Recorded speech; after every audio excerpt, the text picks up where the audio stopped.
নমস্কাৰ বন্ধুসকল, মই আজি মোৰ ফাৰ্মত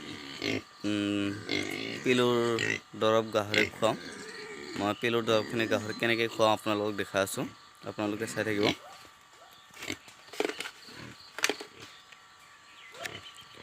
এইটো ইউজ কৰোঁ মই এলবমা কোম্পানী।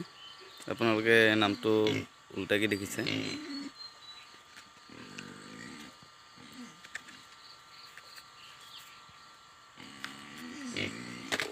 চাই থাকক।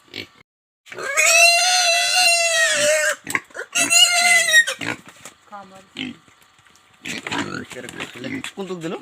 এইটোক দিলোঁ। গাহৰিক পিলুৰ দৰৱ খুব ৰাতিপুৱাতে খুৱাব লাগে, ঠাণ্ডা টাইমতে বেলি নোলোৱাৰ আগত।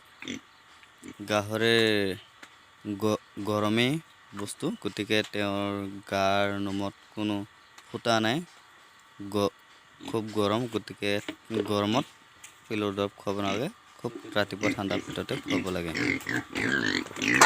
গাহৰিক যিদিনাখন পিলুৰ দৰৱ খোৱা হয় সেইদিনাখন গাহৰিকেইজনীক